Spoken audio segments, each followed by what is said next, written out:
декабре весь мир выглядит одинаково. Огни, елки, украшенные улицы и ожидание чуда. Но в одних странах самый важный день– Рождество, а в других– Новый год. Почему в Европе и США подарки дарят на Рождество, а в странах СНГ– в новогоднюю ночь? Почему существует два Рождества и откуда появились Санта-Клаус и Дед Мороз? В Европе и США Рождество– это не просто праздник, а главный семейный день года. Рождество– это день рождения Иисуса Христа, поэтому оно наполнено духовным смыслом, традициями, семейными встречами. В этот день собираются за общим столом, дарят подарки, проводят время дома. Новый год там чаще всего спокойный вечер или вечеринка, а все эмоции и ожидания чуда связаны именно с Рождеством. Почему же существует два Рождества? Рождество на самом деле одно, но отмечают его в разные дни. В Европе и США 25 декабря, в православных странах 7 января. Причина – разные календари – григорианский и юлианский, поэтому дата меняется, а смысл остается тем же. Откуда взялась разница? Юлианский календарь был введен Юлием Цезарем в 46 году до нашей эры. Со временем он стал неточным, каждый год отставал на несколько минут. К XVI веку накопилась ошибка почти в 10 дней. В 1582 году Папа Римский Григорий XIII ввел григорианский календарь, более точный. Что же произошло дальше? Католические и протестантские страны перешли на новый календарь. Православная церковь осталась на старом, юлианском. Сегодня разница между календарями ровно 13 дней. Поэтому 25 декабря празднуется Рождество в Европе и США, а 7 января – Рождество у православных. И там празднуют одно и то же событие – рождение Христа. Это самое важное. Санта-Клаус – это не выдумка. Его прототип – Святой Николай, реальный человек. Он жил в IV веке в городе Мира на территории современной Турции. Николай был епископом и прославился тем, что тайно помогал бедным, подбрасывал золото в дома нуждающихся, особенно заботился о детях.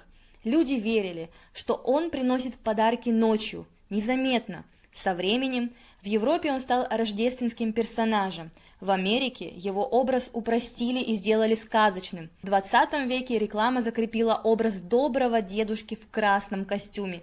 Так появился Санта-Клаус, символ Рождества. А вот Дед Мороз пришел из славянской мифологии. Изначально он был суровым духом холода и зимы. В СССР его образ изменили. Сделали добрым, связали с Новым годом, добавили внучку Снегурочку. Так Дед Мороз стал новогодним волшебником, заменив религиозных персонажей.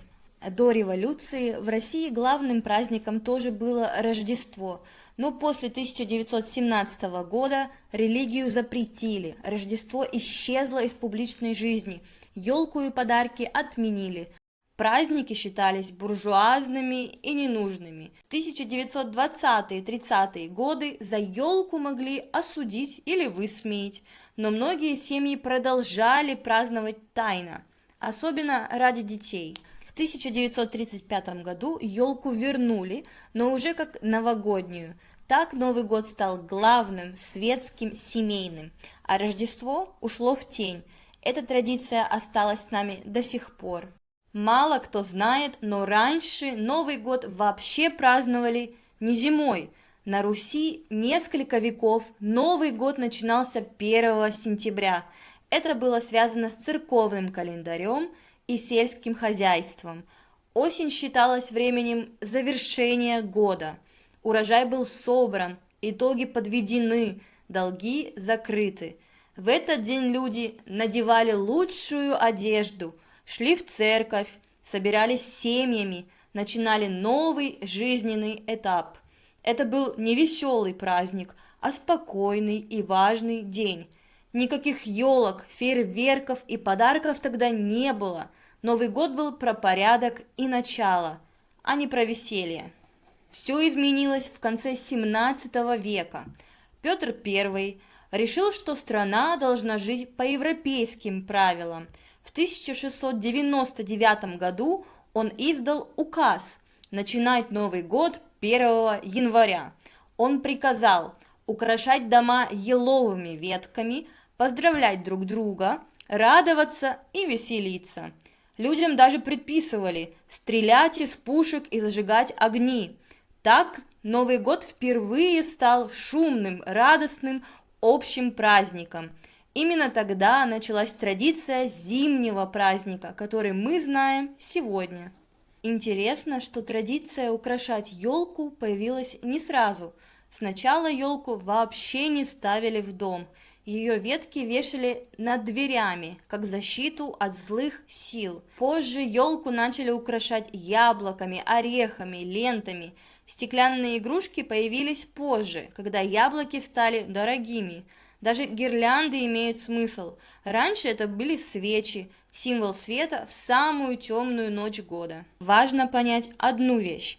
Реформа Петра I не сделала Новый год главным праздником. Он просто перенес начало года с 1 сентября на 1 января. Но в последующие 100 с лишним лет главным зимним праздником оставалось Рождество. Именно к Рождеству украшали елки, дарили подарки, собирались семьями. А Новый год был лишь календарной датой. Его отмечали спокойно, без большого размаха. Так продолжалось до начала 20 века.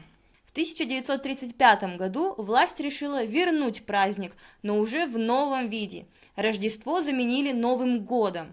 Елка стала новогодней, а не рождественской. Появились знакомые образы: Дед Мороз, Снегурочка, детские утренники.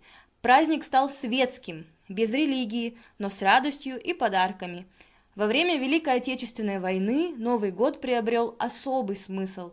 Даже на фронте люди старались поставить маленькую елку, украшали ее тем, что было под рукой.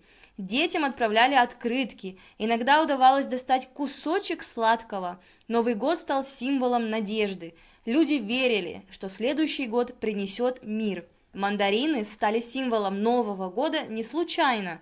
В начале 20 века в холодных регионах свежие фрукты зимой были редкостью, а мандарины созревали как раз в декабре и хорошо перевозились.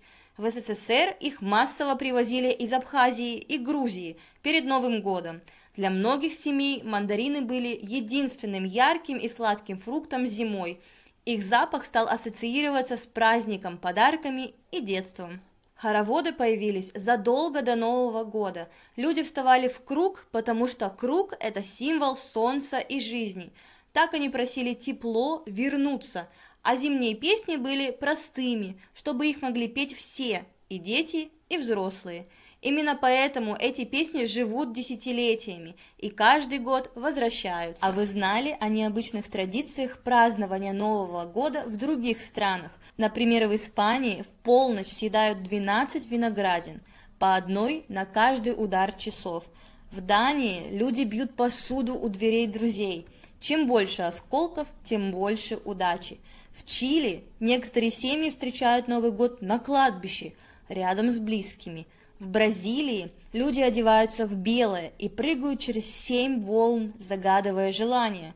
В Чехии гадают на будущее, разрезая яблоки. Форма сердцевины говорит о судьбе. Самое главное, что Рождество – это про веру, тишину и семью. Новый год – про надежду, обновление и мечты.